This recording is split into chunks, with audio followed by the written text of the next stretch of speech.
नमस्कार दोस्तों। अभी पीछे 14 मार्च 2025 की रात को दिल्ली हाईकोर्ट के जज यशवंत वर्मा के घर में आग लग गई। 12 बजे तक आग बुझा दी गई। फायर ऑफिसर्स और पुलिस को उनके घर में 500 रुपए के नोटों की 4-5 बोरियां जली हुए रूप में प्राप्त हुई। इस फैक्ट को ध्यान में रखते हुए सुप्रीम कोर्ट ने एक कमेटी बनाई। कमेटी ने अपना डिसीजन दिया, पब्लिकली डिक्लेयर करा, जज को तुरंत डिसमिस कर दिया गया। लेकिन कुछ ही दिनों बाद हाईकोर्ट में ट्रांसफर कर दिया गया। क्या ये सही है? सुप्रीम कोर्ट की कार्रवाई का हम सम्मान करते हैं और करना भी चाहिए। सुप्रीम कोर्ट का कॉलेजियम और पब्लिक इन्वेस्टिगेशन, इसमें कुछ मतभेद दिखाई देता है, कुछ तो गलत है। ये जांच के दायरे में क्यों नहीं आ सकता और ये जांच के दायरे में क्यों नहीं आना चाहिए? जबकि फैक्ट ये है कि कैश स्कैम पर आज तक इफेक्टिवली कोई कार्रवाई नहीं हुई है। इसमें एक सीनियर जज शामिल है और अगर ये सच है कि 14-15 करोड़ रुपए का कैश है और जज के घर में जली हुई नकदी मिली है, तो कैश की अकाउंटेबिलिटी नहीं है और ये मामला 14 मार्च से शुरू होता है, तो अब तक 22 से भी ज्यादा दिन हो चुके हैं। तो फिर सुप्रीम कोर्ट ने इस मामले में अब तक कुछ क्यों नहीं किया? अगर ये मामला ऑनरेबल सुप्रीम कोर्ट और कॉलेजियम की नॉलेज में लाया गया था और अगर ये मामला सीजेआई संजीव खन्ना की अगुवाई में है, तो फिर कॉलेजियम ने इस पर अपना जजमेंट डिले क्यों रखा? इलाहाबाद हाई कोर्ट में ट्रांसफर करने का फैसला कर दिया गया। भारत का सुप्रीम कोर्ट क्या कर रहा है?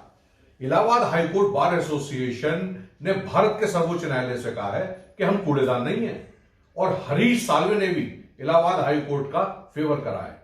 मीडिया द्वारा लगातार सवाल उठाए जाने और प्रेशर डालने जाने के बाद सर्वोच्च न्यायालय ने यह क्लैरिफिकेशन दिया है कि न्यायाधीश का ट्रांसफर और उनके खिलाफ कैश रखने के लिए ओवेटेड केस आपस में जुड़े नहीं है। इस पर यकीन करना मुश्किल है क्योंकि घटनाओं के घटनाक्रम और फैक्ट्स के एक नॉर्मल आउटलुक से मैं इस डिसीजन पर पहुंचता हूं कि सुप्रीम कोर्ट इस मामले में बहुत ही डिसीसिव तरीके से डिसीजन लेने की जरूरत थी, जो कि उन्होंने नहीं किया। फॉर्चुनेटली भारत के सुप्रीम कोर्ट ने ऐसा नहीं किया और यही मीडिया को इंटरफेयर करना पड़ा। जब लेजिस्लेचर ने इंपीचमेंट की मांग पर अभी तक अपना मनी नहीं बनाया और जब जुडिशरी भी अपने पैर पीछे की ओर खींचती दिखाई पड़ती है, तो केवल मीडिया, जो कि फोर्थ पिलर है डेमोक्रेसी का, उसी ने रास्ता दिखाया।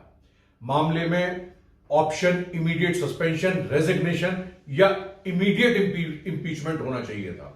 दिल्ली के फायर ऑफिसर पर, जो कि एक बहुत छोटी सी कड़ी है, सुप्रीम कोर्ट में करप्शन से जुड़े मामले में बोलने के लिए बहुत प्रेशर होगा और अल्टीमेटली ये मैटर खत्म हो जाएगा।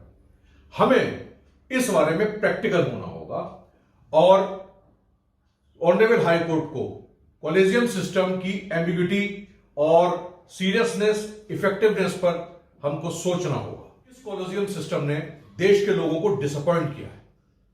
इसमें जजेस का कंट्रोल नहीं है, केवल जजेस का औरों पर कंट्रोल है। इसमें कोई अकाउंटेबिलिटी नहीं है। Public, society, citizens, members of India, इन सबको न्यायपालिका, जुडिशरी के कार्यों को निगरानी करने का हक है, ठीक उसी तरह जैसे कि जुडिशरी का हर किसी के कामों को निगरानी करने का हक है।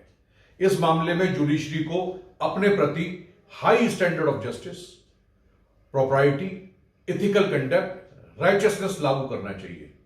आज का collegium system corruption, nepotism, unnecessary interference in governance, non transparency, non accountability, delayed decision से अफेक्टेड है। Justice delayed is justice denied. न्याय में देरी न्याय से वंचित होने के समान है। लोगों को न्याय चाहिए अदालत से, तारीखें नहीं।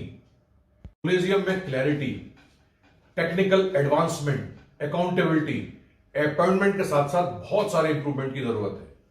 जजेस भगवान नहीं है, वो लोक सेवक हैं, पब्लिक सर्वेंट्स ही हैं। उनके मिसकंडक्ट पर उन्हें पनिश करना भी चाहिए, तभी डेमोक्रेसी की व्यवस्था में जनता का विश्वास होगा। जब डेमोक्रेसी के सारे अंग एकजुट होकर काम करते हैं, तभी जनहित की, सर्विस की, सेवा की पूरी परिपाटी होती है। भले ही पब्लिक इन्वेस्टिगेशन के कारण ही क्यों ना हो, हमें कभी यह नहीं भूलना चाहिए कि ऐसा क्यों हो रहा है। तो अंत में मैं आपसे फिर यही कहूंगा कि मैं सुप्रीम कोर्ट का बहुत सम्मान करता हूं। मैं इस देश का एक जिम्मेदार नागरिक हूं, परंतु ऐसी चीजें जो हमारे सिस्टम को वीक कर रही हैं उसमें थोड़े इंप्रूवमेंट के लिए हम सबको आना चाहिए और हमारे सीनियर पॉलिटिशियंस और हमारे सीनियर ब्यूरोक्रेट्स और सीनियर जजेस को इस देश के बारे में सोचना चाहिए, इसकी मासूम जनता के बारे में भी सोचना चाहिए। नमस्कार।